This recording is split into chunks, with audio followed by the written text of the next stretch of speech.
Entonces, básicamente lo que hemos estado viendo tiene que ver con, ha estado relacionado con cuál es la actitud de nuestro corazón con respecto al manejo del dinero.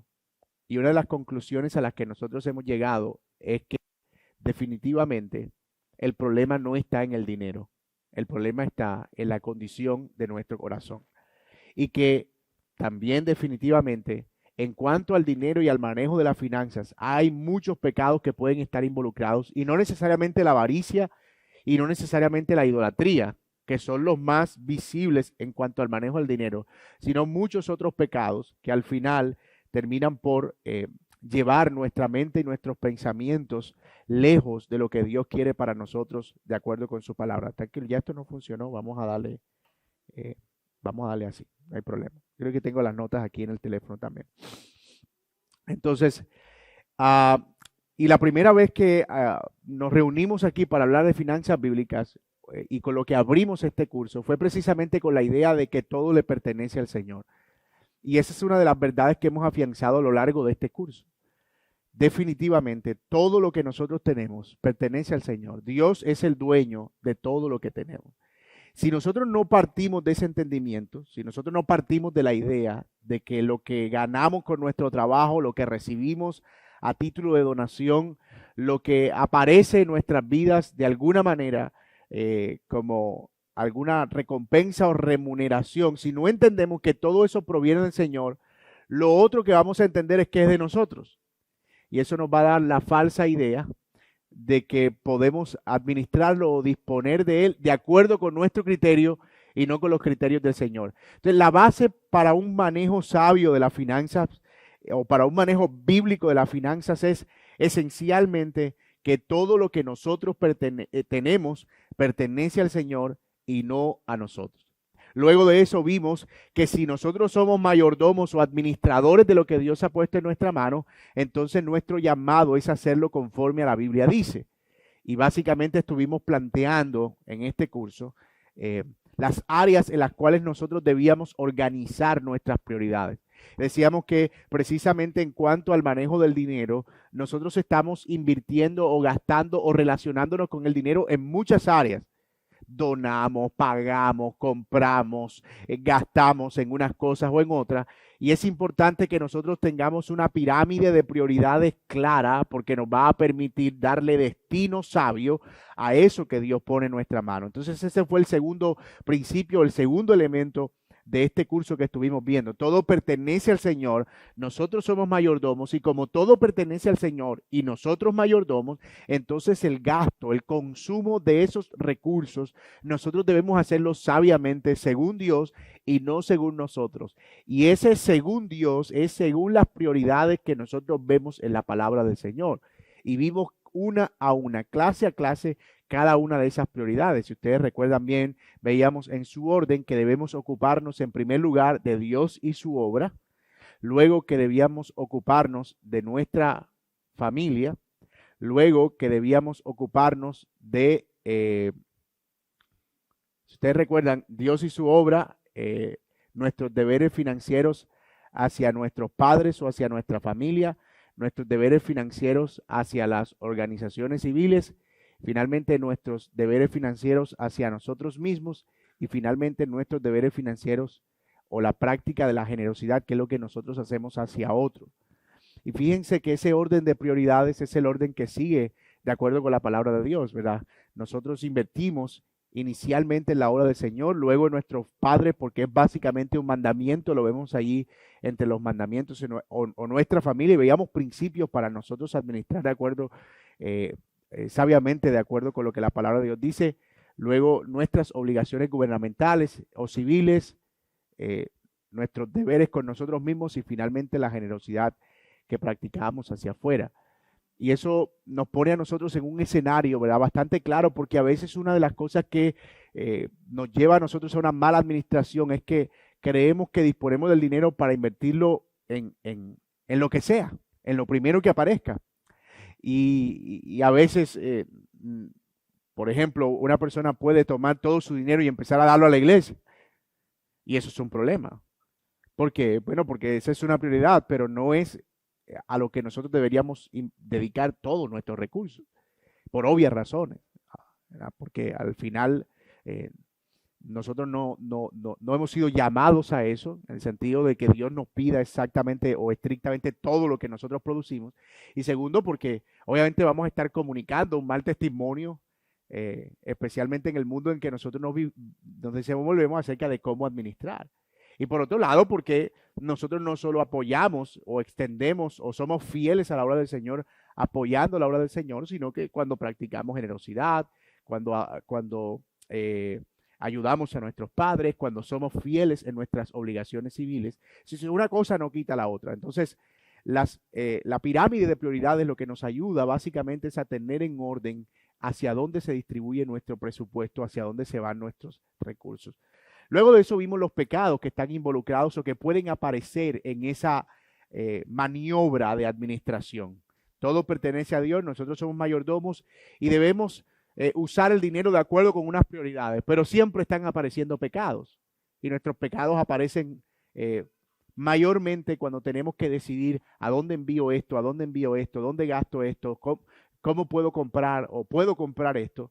Entonces analizamos que parte de esos pecados surgen de un corazón descontento y que básicamente el llamado que nosotros tenemos es profundizar en el contentamiento bíblico, porque entre más contentos estemos, más y mejor vamos a administrar nuestros recursos. Porque muchos de los pecados que surgen precisamente por no estar contentos con lo que tenemos, por creer que necesitamos más, por creer que merecemos más, por creer que necesitamos demostrar algo que no necesitamos demostrar realmente, y eso nos lleva a una compulsión que distorsiona esa pirámide de prioridades y hace que pongamos una cosa arriba de la otra y hace que nos ocupemos de unas cosas con mayor énfasis que en otras. Veíamos también que parte de los principios que nosotros podíamos aplicar para evitar caer en esos ciclos de pecado tenían que ver con el ahorro y con un buen manejo de los hábitos de deuda. Y esas fueron las últimas clases que estuvimos viendo. Si nosotros tenemos hábitos de ahorro, que si nosotros tenemos una visión clara de cuántos son nuestros ingresos y cuántos nuestros gastos, entonces podemos manejar mejor esa diferencia, de modo que podamos destinarlas como ahorro, que nos permita poder sortear situaciones que van a aparecer cuando nosotros no lo esperamos o que necesariamente van a venir. Nos ponemos viejos, nos vamos a enfermar, se van a morir nuestros padres o lo que sea, situaciones que van a aparecer y que seguramente van a requerir que nosotros tengamos o dispongamos de un recurso, y eso tiene que ver mucho con nuestra disposición de ahorro. Y finalmente, las últimas dos clases, como ustedes saben, estuvimos dedicándola al tema de la deuda, que es como esa llave abierta que hace que por ahí se vaya todo aquello que el Señor pone en nuestra mano si no hay sabiduría. Y decíamos, en cuanto a la deuda, para los que están llegando, estamos haciendo un resumen de todo lo que ha sido este curso, ¿verdad? Decíamos en cuanto a la deuda que existen deudas que son legítimas, existen deudas que son ilegítimas y que hay mucho de nuestro corazón involucrado ahí. Que muchas de esas deudas ilegítimas que nosotros adquirimos con intereses altos muchas veces son para subsidiar nuestros placeres y no para necesidades básicas. Pero decíamos también que hay deudas que son legítimas, es decir, deudas que a veces no representan mucho interés o nada de interés, o deudas que nos permiten recuperar el interés con la valorización, y estamos hablando de deudas que tienen que ver con vivienda, otras que tienen que ver con vehículos que amortiguan los gastos de transporte, o que tienen que ver con enfermedades o situaciones súbitas que aparecen y que hay que sortear de alguna manera, sí o sí.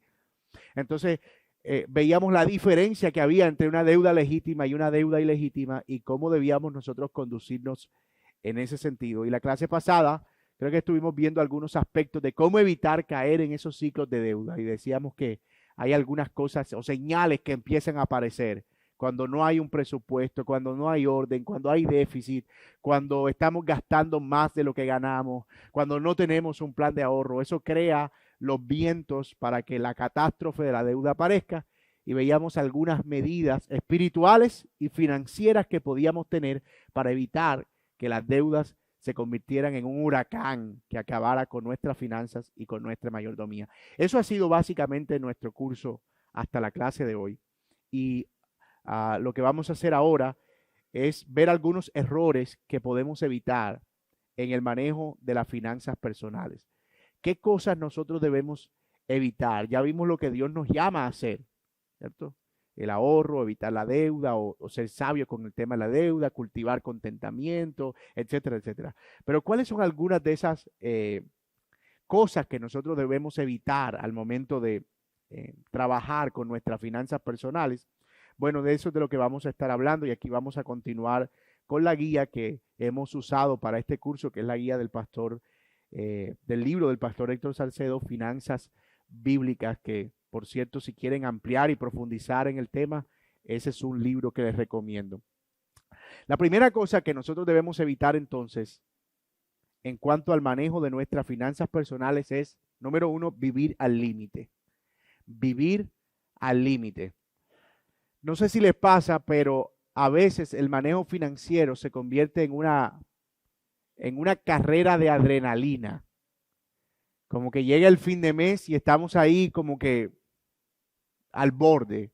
Y eso produce como la expectación de voy a tener para pagar, voy a tener para comprar, va a haber para los servicios. Y entonces nos convertimos en personas que están esperando que suceda un milagro cada fin de semana o cada fin de mes. Ojalá que mañana podamos tener para... Y aparecen. Lo cierto es que estamos aquí porque de alguna manera hemos sobrevivido a muchas de esas situaciones. Pero el peligro con eso es que nos acostumbramos a vivir al límite. Y nos acostumbramos a que esa es parte de la vida, vivir al límite. Entonces, eso tú lo encuentras, por ejemplo, cuando hablas con personas y les preguntas, ¿cómo estás? Y te dicen, por ahí, como Dios quiere. Por la orillita. Bien para no preocuparte. Eso es como que estamos ahí, al borde. Y muchas veces, muchas de esas respuestas detrás tienen preocupaciones financieras. Uno podría decir que el colombiano es experto en vivir al límite, en el día a día. Piensen, por ejemplo, ¿verdad? En lo difícil que es sobrevivir con un salario mínimo. Y pagar arriendo, y pagar transporte, y siempre se están haciendo malabares, y hay situaciones que definitivamente son inevitables, y hay periodos en la vida en los que definitivamente va a ser inevitable que tengamos que vivir al límite, pero no podemos permitir que eso se convierta en un patrón, especialmente cuando tenemos los recursos suficientes, sino que vivir al límite se convierte más, no en algo circunstancial, sino en el resultado de una mala administración, de gastar más de lo que ingresa. Gastar más de lo que ingresa. En la clase pasada hablábamos precisamente de ese principio intuitivo animal. No consumas más de lo que recibes. Y aunque parece obvio, es una de las cosas más difíciles de aplicar a la hora de llevar nuestra mayordomía. ¿Y por qué vivir al límite es algo que deberíamos evitar? Bueno, porque vivir al límite es como no estar preparado para cosas que nosotros sabemos que van a pasar, pero no sabemos cuándo. Y a veces estamos así como que, mire, todo iba bien, yo venía lo más de bien, venía al día con todo, pero el niño se fracturó el brazo. Y como estábamos al límite, eso es un gasto que yo no preveía. Entonces, al no tener un margen de maniobra para ese tipo de situaciones imprevistas, eso se convierte en un hueco que muy posiblemente lleva a una deuda y como vivo al límite es una deuda que seguramente no voy a poder pagar porque va a generar intereses, porque va a generar, dependiendo del tipo de deuda que se adquiera y el plazo, una mayor carga emocional y eso va a ser un problema. Entonces, vivir al límite no es algo a lo que nosotros podemos acostumbrarnos. Es decir, a veces, y lo hemos dicho aquí en esta clase, a veces uno como que tiene un ahorro ahí y dice, oye, esa plata yo no sé qué hago. O sea, no necesariamente tienes que hacer algo. O sea, si tenemos un excedente, eso no significa que hay que gastarlo. Lo vamos a hablar ahorita, que es otro de los errores que debemos evitar, que es que no debemos comprar todo lo que creemos que podemos comprar o gastar todo lo que creemos que podemos gastar. Y el problema es ese, que a veces como que estamos mal viviendo holgadamente. Nos, nos angustia vivir holgadamente. Y usamos el margen para cosas que a veces ni siquiera aportan en nada. Entonces, ese déficit que nosotros creamos, más esa expectativa de que yo espero que lo que me está permitiendo vivir al borde no se altere de ninguna manera, eso se convierte casi que a veces en un estilo de vida. O sea, como que hay gente que disfruta vivir en esa adrenalina. Y digo disfruta no en el sentido de que digan, wow, qué emocionante que estoy al límite, me está sobrando dinero, me voy a gastar porque necesito estar al límite. No, no es que lo digamos de esa manera, pero el hecho de caer en ese patrón repetitivo da a entender como que parece que nos gusta estar así. Y eso es un problema. Nosotros, de nuevo, no sabemos qué va a pasar mañana. Cada día trae su propio afán, basta cada día su propio mal. Pero parte de nuestra disciplina financiera es poder hacer provisión precisamente porque no sabemos qué va a pasar mañana. Y vivir al límite es lo contrario a hacer provisión. Entonces habituémonos realmente, digo realmente, no ocasionalmente, sino programémonos para sortear eventualidades, para que tengamos holgura, para que si en algún momento tenemos que escalar en algún hábito o en alguna situación en la que querramos adquirir cierta calidad de vida, entonces podamos dar ese salto sin mayor problema, porque tenemos cómo hacerlo. Que si en algún momento aparece una situación que nosotros no esperábamos, entonces tengamos cómo sortear esa situación, porque estábamos preparados para ello. El segundo error que se puede o que se suele cometer en estos aspectos de manejo de finanzas es un error de cálculo. Y en eso hemos estado insistiendo durante toda la clase. Es no saber exactamente cuánto se gasta y peor aún, no saber cuánto se gana. ¿Cierto? Yo no voy a pedir que levanten la mano, pero yo espero que a estas alturas, si usted ha estado en estas 12 clases que ya hemos visto, y usted le pregunten cuándo usted se gana, usted puede decir, mira, ahorita mismo yo me estoy ganando tanto. O yo me estoy ganando en promedio tanto, si sus ingresos son variables. ¿Y cuánto te estás gastando? Mira, gracias mi hermano. Yo ahorita me estoy gastando tanto. O en promedio me estoy gastando tanto. ¿Vale? Si sus gastos son variables. ¿Por qué? Porque gran parte de los problemas financieros, incluso el vivir al límite, surge porque no tenemos idea de cómo están nuestros recursos. Algunos nunca en su vida han hecho un presupuesto familiar. Nunca. Y eso obviamente no es algo en lo que debamos sentirnos frustrados. Al final, todos tenemos que empezar en algún momento de nuestra vida. Y yo espero de verdad que eso pueda convertirse en algo que yo diga, mira, me voy a comprometer, voy a hacer lo posible, voy a hacer todo lo que esté a mi alcance para que por lo menos a partir del 1 de enero yo pueda tener un presupuesto para este año. No se preocupe que en febrero lo revisamos, a ver si de pronto se está cumpliendo. Porque lo otro sería mantenerse siendo fiel a ese presupuesto familiar. Y yo sé que en enero, ¿sabes? En enero uno se vuelve tan reflexivo. No hay plata, uno está gordo, de tanta natilla, con dolor de riñones. El sol de enero es como más fuerte, no sé, al menos en esta parte del país, sí. Y uno como que sale a la calle y todo es tan desolador. ¿Quién cumple en enero? Aquí. Cumplir en enero es una tragedia, ¿cierto? Especialmente gente que cumple el 2 de enero, 3 de enero, que no sé si es Judy, ¿verdad? Que cumple el 1 de enero. ¿Ah? Nada, pues imagínate. Y entonces uno en enero está tan reflexivo y dice, está pensando uno en todo lo que hizo mal en el año anterior. Dice, este año sí. Y me voy a comprar un libro de finanzas. Y me voy a descargar una aplicación. Y me voy a hacer un curso de Excel. Porque a partir de este año, mija, agárrate que esa gastadera de plata se acabó. Y, no sabes. Y enero se vuelve, mejor dicho, eso, disciplina financiera va y disciplina financiera viene. Compraste ese confite, reportaste ese gasto. Y ya por allá en febrero la cosa como que va perdiendo fuerza. Ah, deja eso así. Cada día trae su propio afán. Esas son cosas de uno. ¿Eh? Pero hermanos, yo espero que de verdad eso pueda ser una meta a la que ustedes puedan aspirar. Quiero trabajar en un presupuesto familiar.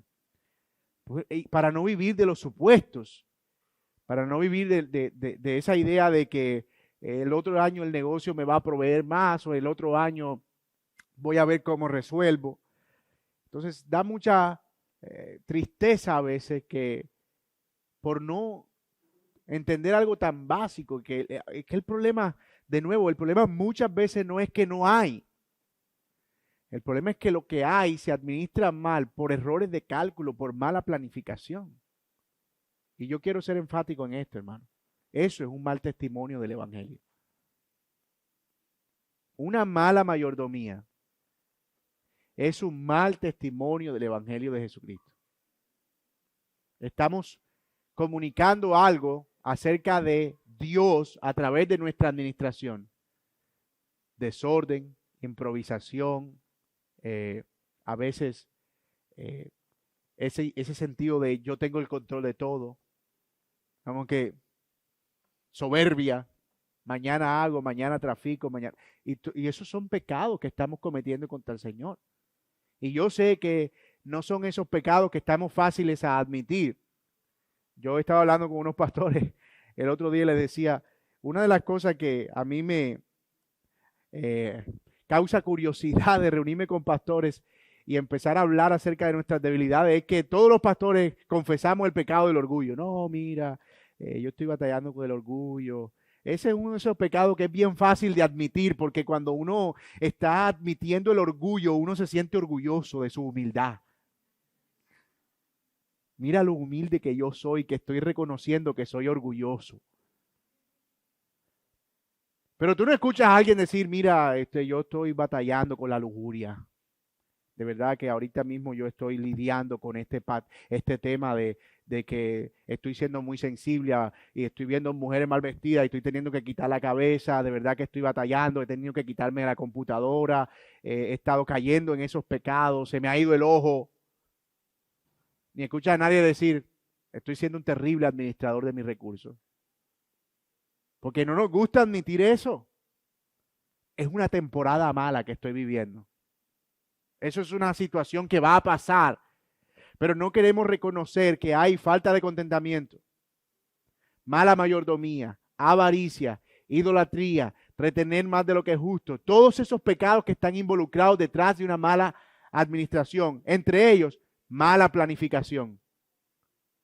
Mala planificación. Errores de cálculo. Mira, estoy siendo mal administrador porque no estoy haciendo un buen uso de los recursos, especialmente porque ni siquiera sé dónde los estoy depositando. Proverbios dice, procura ser diligente en conocer el estado de tus ovejas. Y eso es un pasaje que usualmente la gente lo usa para referirse a los pastores que deben cuidar su rebaño.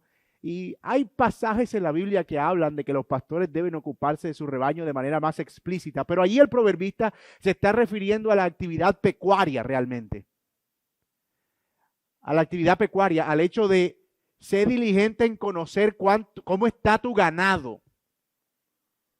Revisa tus ovejas, mira cuántas están para la venta, cuántas están peludas, cuántas están para cortar, cuántas están para vender, cuántas están en celo, cuántas están para cría.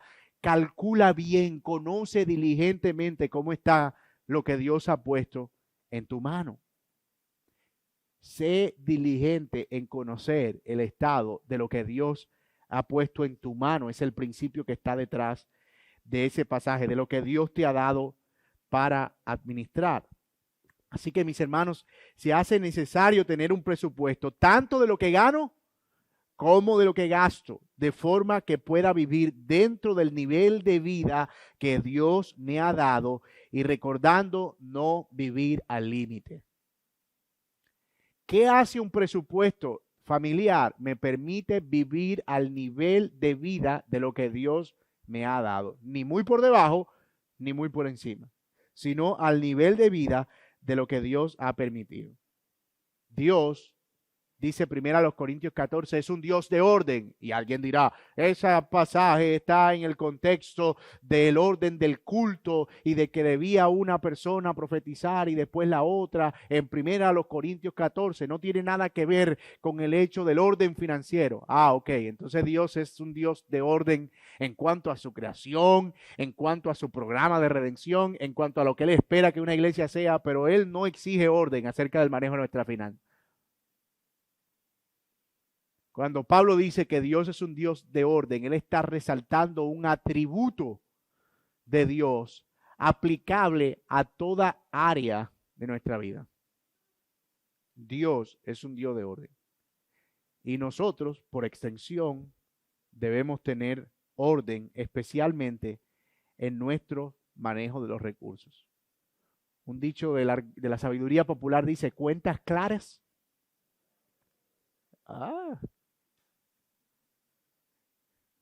Sí, pero si no tenemos cuentas claras, va a ser muy difícil que podamos tener una mayordomía sabia. Entonces, fíjense cómo una cosa está relacionada con la otra. ¿Por qué tendemos a ser malos mayordomos? Viviendo al límite, porque no tenemos un buen cálculo o un buen orden de lo que ingresa y lo que sale. Allí empieza una buena mayordomía. Bueno, empieza en el corazón primero, arrepintiéndonos, reconociendo al Señor como mayordomo, como dueño. Pero el primer paso financiero que nosotros damos para poner en orden nuestras finanzas es un presupuesto. Y ya lo hemos dicho hasta la saciedad aquí, ¿verdad? Casi que en cada clase hemos estado insistiendo en eso. Trabajemos o trabaja en un presupuesto familiar, personal, como quieras. Entonces, yo soy soltero. Bueno, pero no vive de la fotosíntesis, no es que tomas agua y te asoleas y produces alimento, tu propio alimento. Tienes que vivir de algo. Organiza tu presupuesto en ese sentido. 3. Tercera cosa a evitar. La primera, ya lo dijimos, vivir al límite. La segunda está relacionada, ¿verdad? Que como que si yo tengo orden, no voy a vivir al límite, es los errores de cálculo, evitar los errores de cálculo. Y la tercera, suponer que si tengo, puedo. Ese es otro error que debemos evitar. Si tengo, entonces puedo. Muchos piensan que si Dios le ha dado recursos para adquirir algo, eso indica que Dios aprueba que lo tengan. Si Dios le ha dado recursos para adquirir algo, entonces eso tiene que ser la voluntad de Dios que yo adquiera ese algo. Por ejemplo, de repente te llegó el dinero para comprar voy a poner un caso exagerado, qué sé yo, la última camioneta de BMW. Te llegó así de la nada. Vamos a decir, ¿cuánto vale eso? Como 300 millones, como 500. 500 millones de pesos. Una herencia de un señor en Zambia que se murió y te mandó un correo. Y tú le respondiste el correo y te mandaron la herencia. 500 millones de pesos. Y dice, pero mira, esa camioneta vale 500 millones de pesos. Eso significa que Dios quiere que yo me compre esa camioneta. No, ¿verdad? Empezando porque no vas a querer que se le pinche una llanta a esa camioneta cuando te gastes esos 500 millones de pesos. O ir de aquí al centro porque te vas a gastar un tanque de gasolina. Entonces, el hecho de que tengamos recursos para comprar algo no significa que tengamos que comprar ese algo o que Dios apruebe la compra de ese algo. No necesariamente es así. Puede que en ocasiones sea así, pero no necesariamente. Y en esta generación materialista, Dios provee recursos para nosotros distribuirlos en diversas formas, especialmente para nuestro disfrute, para nuestro gozo, para nuestro placer en el buen sentido de la palabra. Pero no necesariamente todo lo que venga a nuestra mano nos da la capacidad de comprar todo aquello que nosotros, o adquirir todo aquello que queremos adquirir. A la hora de adquirir o hacer algo con los recursos que Dios ha dado, o mejor dicho, con los recursos que Dios nos ha prestado, con los recursos que Dios nos ha prestado, debo preguntarme, ¿cuál es mi motivación? ¿Cuál es mi motivación? ¿Cuál es la razón por la que yo quiero eso? Deseo comprar eso. Y ahorita que estaba revisando las notas para esta clase, me acordaba que anoche tenía una conversación con mi esposa sobre comprar un nuevo teléfono. Y ella me hizo una pregunta que yo le embarajé, pero no pude responderla. Fue una pregunta bien amable, como que, ¿por qué tú crees que necesitas otro teléfono? Mira, lo que pasa es que, sí, es que el espacio, ya el espacio está, el espacio. Pero revisando el teléfono que me quería comprar, noten que hablo en tiempo pasado, porque gracias al Señor por, por una ayuda idónea, ¿verdad? Yo dije, oye, pero ese teléfono tiene el mismo espacio. O sea que el problema no es el espacio. Una mala decisión. ¿Cuál es la motivación con la cual yo quiero hacer ese gasto? Quiero mostrar que soy exitoso. Quiero aparentar que tengo poder de adquisición. A veces simplemente quiero provocar a otro. ¿Ustedes se acuerdan cuando Pablo estaba preso? Había una gente que empezó a predicar el evangelio para añadirle aflicción a Pablo. Yo a veces leo ese pasaje, lo he leído de adelante para atrás, de derecha a izquierda, de izquierda a derecha, tratando de encontrarle como... Y llego siempre a la misma conclusión. Es una cosa como de niños, infantil. Porque ellos decían, Pablo, mira, tú estás preso y yo estoy predicando. Tú que eres el superapóstol, tú estás preso y yo estoy aquí predicando el evangelio. ¿A quién Dios aprueba más? Y Pablo le responde a esa gente, le dice, mira, tú no sabes lo feliz que yo estoy. Que sea por ganancia, que sea por vanagloria o por añadir mi aflicción, como quiera que sea, estás predicando a Cristo.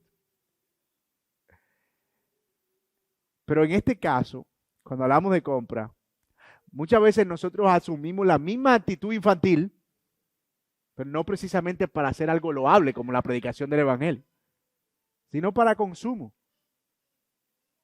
Mira lo que me compré. Mira lo que tengo. Con el único propósito de ¿qué? De añadir aflicción al otro que no tiene. Y eso es una muy mala motivación. Además que refleja un gran pecado del corazón. Sentido de superioridad, búsqueda de aprobación, etcétera, etcétera. A veces compramos cosas no porque las necesitemos. He conocido de personas que tienen cosas, hermano, guardadas en sus cajas, en sus bolsas, por año. Y uno les pregunta, por si algún día la necesito. Son compradores compulsivos. Porque detrás a veces de ese impulso de compra, también hay un sentido de autosatisfacción, como el que produce la adicción a la cocaína o el que produce la adicción a la pornografía o la adicción a otro tipo de placeres de la carne. Porque en la expectativa de la compra se produce un proceso químico en el cerebro. En esa expectativa de poder obtener algo. En los niños se ha demostrado que ese tipo de expectativa es mucho más alta y es la liberación de una sustancia que se llama dopamina, que se genera cuando tú estás en una situación en la que tú estás esperando algo. Por ejemplo, cuando tú estás a punto de ir a un viaje a un lugar al que quieres ir, esa sensación de, ay Dios, que ya venga, que no te deja dormir, que nosotros lo llamamos fiebre. Bueno, eso es liberación de dopamina. Es lo mismo que siente una persona cuando va a apostar y va a tirar de la palanca. Lo que se está produciendo ahí. Por eso es que él está una y otra vez, porque él tiene la expectativa de que en algún momento la palanca le va a dar el premio. Y esa relación que hay entre lo que espero y lo que hago para esperar eso, genera una reacción química, una actividad cerebral que produce cierta adicción. Entonces tú puedes escuchar personas que dicen, yo cuando estoy estresada salgo a comprar.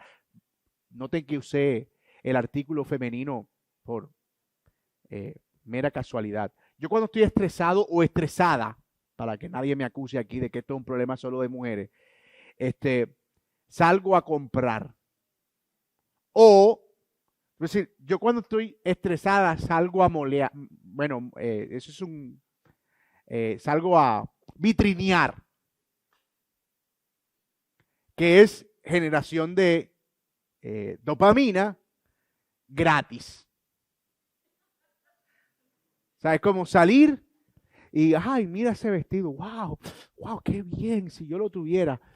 Wow, mira ese pantalón, Dios mío. Y eso es como que es liberador. El estrés como que se convierte como en una terapia. Porque hay una forma en la que incluso nuestro cuerpo pecaminoso tiende a eso. Y si usamos la compra solamente para ese tipo de satisfacción carnal, la expectativa de tener algo nuevo. Entonces, ustedes han escuchado el dicho, está más contento que un niño con un juguete nuevo. Porque les decía que esa actividad cerebral es mucho más potente en niños. Pero ¿qué pasa después de 2 días? Ya no hay dopamina. Porque es una sustancia que se libera y ya. Y entonces ya no se siente lo mismo con respecto a ese asunto. Y lo mismo pasa cuando compramos. Yo no necesito hacer una estadística aquí. Pero ¿cuántos de ustedes compraron cosas pensando que eso iba a ser la solución a todos sus problemas, la octava maravilla, el non plus ultra? La publicidad juega con eso. Usted ha visto, está viéndose su novela árabe por el canal Caracol, ¿verdad? Y de repente aparece que compre hoy, mire, esta potente máquina que usted se para y se mueve y usted adelgaza solo estando parado. Imagínese pelar la cebolla y perder peso al mismo tiempo. Y dice, wow. O esta máquina caminadora le permite a usted regular, trae audífonos para que escuche mientras no sé qué. Y muestran un señor bien atlético ahí, riéndose. Y una imagen gris, antes, aburrido. Ahora que tenga la caminadora. Y la dopamina, boom, boom, compró la caminadora. Y un mes después, colgadero de toalla. ¿Sí o no? Porque además se extiende muy bien la toalla ahí. Se la pone seca rápido. Y uno se autoconsuela, ¿verdad? Ay, yo sí soy estratégico, compro cosas multifuncionales. La uso para correr y la uso para secar la ropa. Porque se pierde ese sentido de expectativa. Entonces, que pueda comprar algo no significa que deba tenerlo. ¿Qué motiva o qué me motiva a adquirir algo? ¿Qué es lo que me está moviendo en el corazón a adquirir algo? Esa es la pregunta que tenemos que hacer. Porque al final, hermanos, el Señor conoce nuestros corazones y al Señor no podemos engañarlo, eso está claro.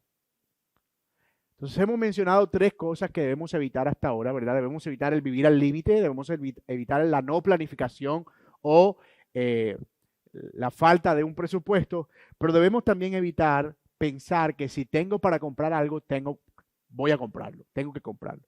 La cuarta cosa que debemos evitar es dar de lo que nos sobra o practicar lo que llama el pastor Héctor la generosidad residual. Generosidad residual, dar de lo que sobra. Doy si puedo. Si puedo, doy. El problema es que, ¿cómo hacemos para saber si objetivamente sobra?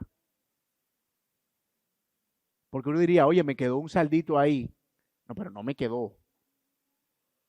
Voy a ver en qué lo invierto primero. Pero nunca pensamos como que voy a destinar eso para dar. ¿Y por qué es tan importante este tema de practicar la generosidad como un hábito? Porque la práctica de la generosidad nos libera de la tentación del amor al dinero y aferrarnos a él más de lo que es justo. La práctica de la generosidad es uno de esos privilegios que el Señor nos da para ejercitarnos en abrir la mano en lugar de empuñarla. Porque esa actitud de empuñar la mano nos puede conducir más fácilmente a pecados que aquellos asociados a la generosidad. Por eso no es extraño que personas poco generosas tengan malos hábitos financieros. O viceversa, personas con malos hábitos financieros sean poco generosas.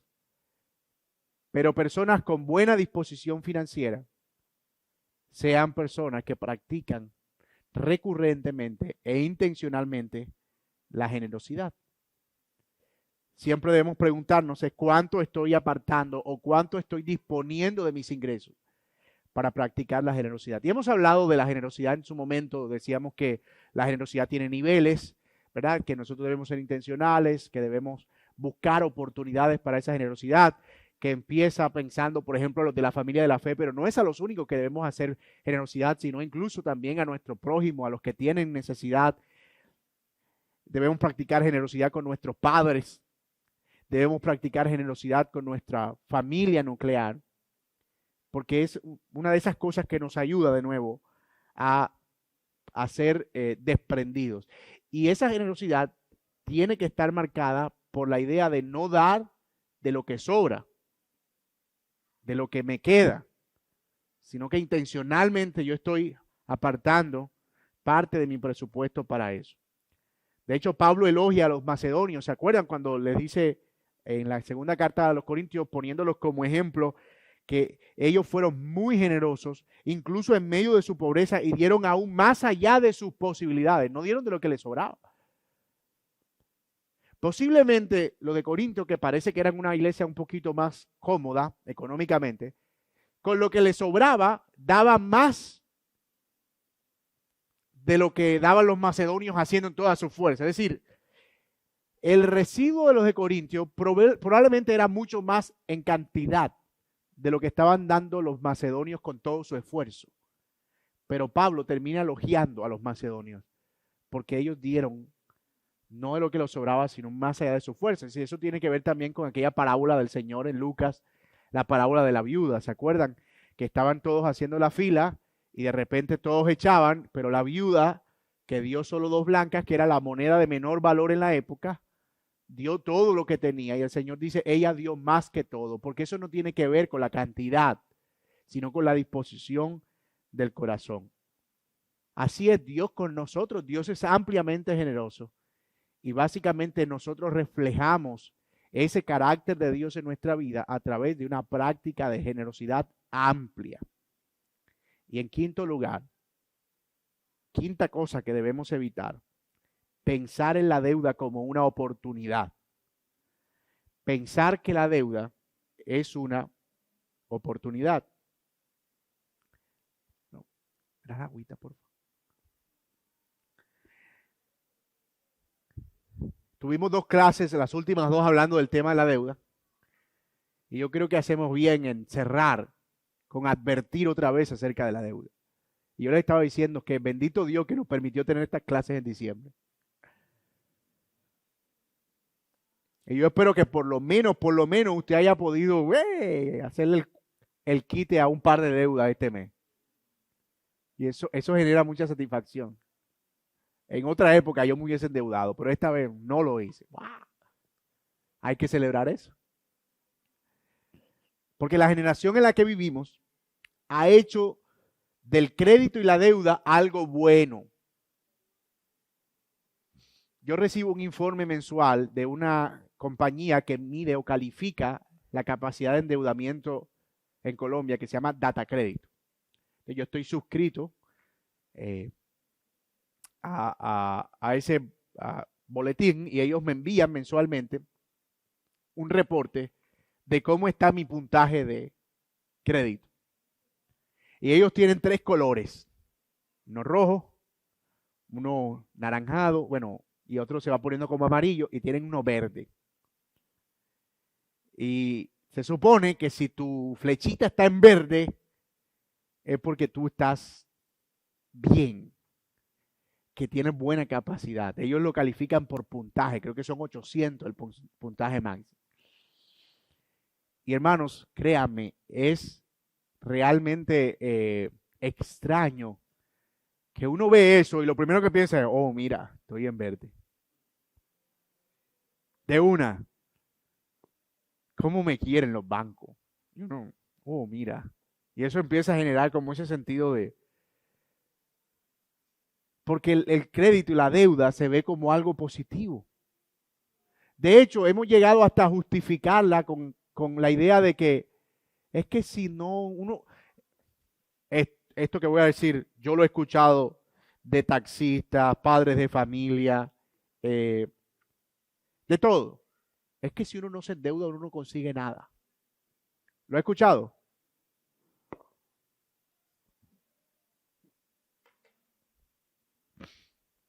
A uno como pobre le toca así. Si uno no se endeuda, uno no consigue nada. Esa es la forma en la que uno justifica el tema de la deuda. Pero ¿es eso así realmente? ¿Mm? Mira, y ese teléfono que te compraste, es que si uno no se endeuda, uno no consigue nada. Ok, ya. No, mi hermano. Creo que esa percepción que tenemos de la deuda ha hecho mucho daño. Mucho daño. Cuando nosotros recibimos un diagnóstico de Santiago, decía que él padecía de resistencia a la insulina. Y nosotros empezamos a aplicar una estrategia con Santiago. Eso fue hace 2 años, el año pasado, hace 2 años. Empezamos a decirle que el azúcar era como el cianuro, veneno. Entonces, él todo lindo, ¿verdad? Cuando iba por ahí por una heladería y sentía como ganas de un helado, él mismo se decía, veneno, veneno. Y cada vez que veía como un postre que él quería, veneno, él mismo se decía. Bueno, hermano, cuando ustedes vayan a un banco, reciban un mensaje, reciban una llamada de un agente amable del banco tal, con una voz corporativa, convincente, ustedes díganse a sí mismos, veneno. ¿Ah? Porque el cerebro le va a estar diciendo otra cosa, le va a estar diciendo, oh, mira, ¿cómo te llama esa gente? Y encima ellos, estimado señor Jacobis, hemos revisado su buen comportamiento crediticio y no tenemos ninguna persona tan fiel como usted. Nuestro banco ha estado pensando en usted las últimas semanas y hemos destinado esta línea de crédito especialmente para sus necesidades. Y si uno está sentado, uno se echa para atrás, sí, dígame. Cuando eso pase, veneno. Una vez me llamó una chica tratando de convencerme de que adquiriera una línea de crédito de libre inversión. Y yo le dije, ¿y por qué crees tú que yo necesito un crédito de libre inversión? Y me dice, no, es una oportunidad para invertir en esto, en lo otro. Y yo le decía, no, eso puedo ahorrar y comprarlo. Sí, pero podría también pensar en la educación de sus hijos. Bueno, ellos tan pequeños, todavía puedo proyectarme. No, pero piense que ahora vienen las fiestas decembrinas y de alguna manera uno quiere, bueno, eso no es necesario, prefiero comprar a principio de año que hay más promociones por la temporada de diciembre y lo que no se vendió. Pero piense, para algo le va a servir, seguramente, para algo le va a servir. Y yo le dije, pero es que ese es tu problema. Que tú quieres que yo me invente algo para lo que esto me sirva para luego tomarte un crédito. Tú ves lo perverso que eso suena. O sea, tú estás pensando que yo me creo una necesidad para luego crearme esa necesidad yo mismo que no tengo ahora mismo, entonces endeudarme con lo que tú me estás ofreciendo. Me dice, ay, no lo vea de esa manera, es una oportunidad. Dice, sí, es una oportunidad de endeudarme.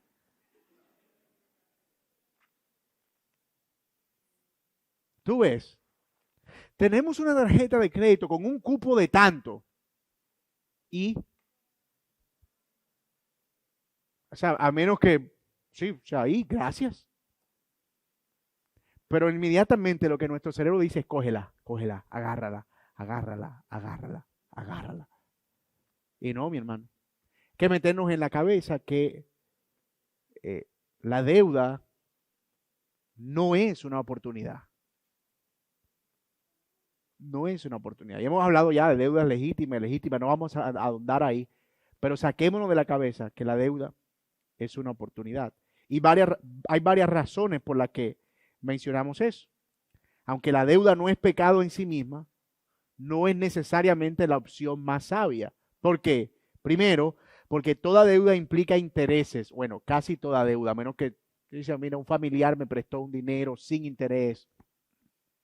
Perfecto, o sea, eso me parece loable, ¿verdad? Y porque además la deuda supone una esclavitud, dice Proverbios 22:7. El deudor es esclavo de aquel a quien le debe, de su acreedor. Segundo lugar, porque la deuda debilita mi dominio propio. Muchos piensan, ¿por qué esperar si puedo comprarlo hoy? ¿Para qué voy a ahorrar 6 meses? Mejor lo compro hoy y pago durante 6. ¿Es lo mismo? No, porque en el ahorro tú no pagas intereses, en la deuda sí. Y en tercer lugar, la deuda hace conjeturas sobre el futuro y eso según la palabra es pecado. Santiago 4:13, hay de los que dicen, mañana traficaremos, mañana compraremos, mañana haremos. En lugar de lo cual deberían decir, si Dios quiere, haremos esto o lo otro. Por toda esa razón, endeudarnos ha de ser algo que debemos meditar detenidamente. Buscar consejo. Por un lado, consejo espiritual. Alguien que te haga las preguntas difíciles. No busques a alguien que esté de acuerdo contigo. A veces por llenar el requisito decimos, mira, estoy pensando en esta deuda, me voy a buscar al compadre fulano para que me asesore. Y entonces vamos donde el compadre fulano y le decimos, mira, compadre fulano, me salió esta oportunidad, voy a hacer esto, tanto, me gano tanto, para negocio redondo, pero para eso voy a necesitar una deuda. ¿Tú qué dices después de este beneficio? Te presentamos la cosa como que es positiva para obtener un consejo positivo. Y no, no necesariamente. Así que busquemos consejo espiritual, pero busquemos también consejo financiero. Si es una deuda significativa, siéntate con un asesor, no de un banco, ojalá uno externo. Una persona que pueda revisar tus finanzas objetivamente y decirte con número en mano, mira, no tienes esa capacidad de endeudamiento. No te metas en esa deuda. Y después que escuche el consejo, acátelo. Porque a veces el consejo está ahí, mira, no tienes capacidad de endeudamiento. Sí, pero es que el otro año me va a salir una plata. Y con eso me equilibro. Mala jugada. Entonces medítalo, busca consejo, sigue el consejo. Y si definitivamente la deuda es algo que puede ser una deuda legítima en ese momento, entonces trata de adquirirla con el menor número de cuotas posible, de modo que reduzcas los costos de interés. Hasta ahí, 5 cosas que debemos evitar el manejo de nuestras finanzas. Mencionamos la primera, que era vivir al límite. La segunda, debemos evitar el desorden financiero. Evitar el no tener un presupuesto, la no planificación. En tercer lugar, suponer que si tengo, entonces puedo. En cuarto lugar, dar de lo que me sobra. Y en quinto lugar, pensar que la deuda es una oportunidad. Si atendemos a estas advertencias, hermanos, muy seguramente vamos a ir en un camino mucho más, mucho mejor allanado hacia una sabiduría financiera. Que Dios así lo permita. Así que vamos a orar y vamos a tener unos 20 minutos de receso mientras esperamos para comenzar nuestro servicio de adoración. Padre, gracias te damos por este tiempo y gracias por este curso, Señor, en el que nos has bendecido, nos has ayudado y nos has permitido, Señor, pensar bíblicamente acerca del manejo de nuestros recursos, de nuestras finanzas y de este llamado que nos haces a ser buenos mayordomos de lo que has puesto en nuestra mano. Gracias por bendecir las manos de mis hermanos con las que ellos han podido trabajar durante este tiempo. Gracias por ayudarlos, Señor, y gracias por ayudar y proveer también para esta iglesia en sus necesidades. Señor, tú eres bueno, tu misericordia es para siempre y te rogamos, Señor, que nos ayudes a honrarte a través del manejo de nuestros recursos de acuerdo con tu palabra. Oramos esto en el nombre de Cristo Jesús. Amén.